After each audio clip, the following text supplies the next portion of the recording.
Тарих бойына адамзат мұхиттың тек 2-5% зерттей алды. Тіпті жаңа ақпарат бізге толық көрініс бермейді. Бірақ су элементі ең жұмбақ элементтердің бірі екенін тағы бір рет дәлелдейді. Сіздермен бірге бәрі бар арнасы.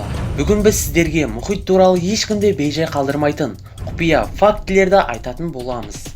Бейнені бастамас бұрын арнаға тіркеліп, қоңыраушаны басуды ұмытпаңыздар.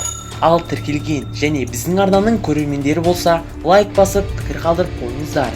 Ендеше кеттік.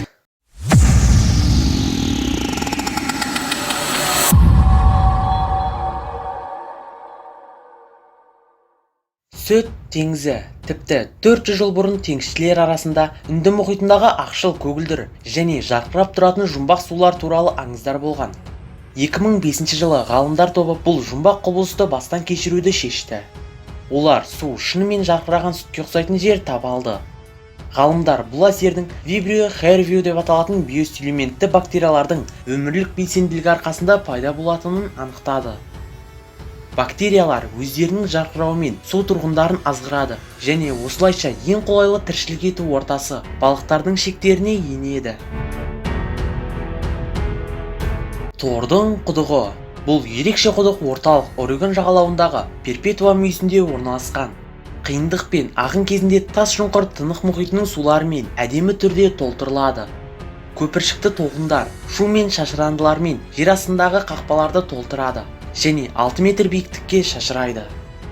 Ғалымдардың әлі күнге дейін депрессияның пайда болуын түсіндіріп, оның түбін зерттей алмайтындығы назар аудартады.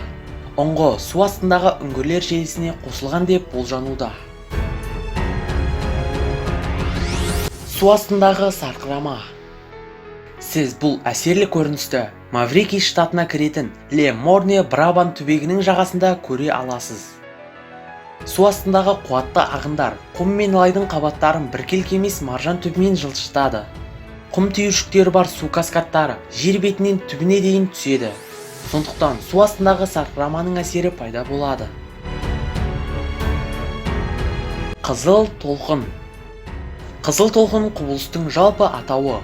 Бұл қоңыр балдырлардың кенеттен көбеюін білдіртеді. Бұл биосоманың қалдықтары барлық оттегін байланыстырады. Сондықтан мұндай судағы балықтар бірден өледі. Мұндай әдемі, бірақ қауіпті құбылыс жаңбырлы маусымға тән. Мұз гүлдері. Мұндай мұхитты шалғында солтүстік мұзды мұхиттың орталық бөлігінен байқауға болады. Ауа мен судың шекарасындағы мұздан жасалған мүсіндер өте құрғақ ауа жағдайында ғана пайда болады. Оның температурасы судың температурасынан төмен болу керек. Ғалымдар бұл сюрреалды гүлдер біздің көз алдымызда гүлдейді және олардың диаметрі 6-7 сантиметрге жетуі мүмкін дейді. Ібілістің теңізі. Бұл жерді Айдаһар үшбұрышы деп те атайды. Миякеджиме аралының айналасындағы балықтарды балықшылар осылай атайды. Теңізшілер бұл жерден сақ болып, оны кесіп өтпеуге тырысады. Ібіліс теңізінде балықтар мен құстар тіршілік етпейді. Бірақ ең күшті борандар мен дауылдар көбінесе жоқтан пайда болады. Зерттеушілер бұл жерді Тынық мұхиты Бермуд үшбұрышы деп атауы ғажап емес. Галоклин. Галоклин бұл құбылыс. Оны Жак-Ив Кусто Гибралтар бұғазын зерттеу кезінде сипаттаған. Судың тығыздығы, тұздылығы және температурасы әртүрлі болғандықтан екі теңіз арасында нақты шекара бар. Олар іс жүзінде араласпайды. Данияның Скаген қаласында жағалауында тұрып, сіз солтүстік және Балтық теңіздерінің кездесуін көре аласыз. Қазақстаннан Балқаш көлінен де осындай тылсымда ғажап көріністі байқайсыз. Су астындағы жыландар. Бұл қарапайым балдырлар деп ойлайсыз ба? Тіптен олай емес. Олардың барлығы су жыландары. Олардың уы өте қауіпті. Бірақ егер жыландарды мазаламаса, олар тыныш болады. Көптеген жылдар бұрын бұл жыландар құрлықта тіршілік еткен. Бірақ белгісіз себептермен олар жерді тастап, теңіздер мен мұхиттарға қоныстанды. Олар терінің көмегімен судан оттегіні сіңіріп, бір сағаттай су астында бола алады. Балықтардың қырағылығын оятып, оған шабуыл жасау үшін жыландар тас, су асты өсімдіктері немесе балдырлар кейпіне енеді. Судың айналуы, толқын немесе құйын.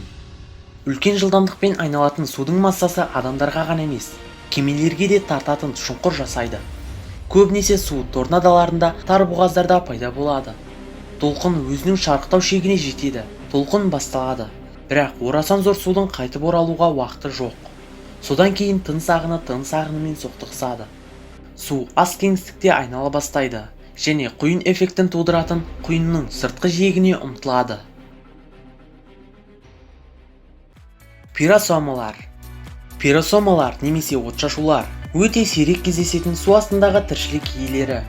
Осыған орай сүңгуірлер оларды бір мүйізділермен салыстырады.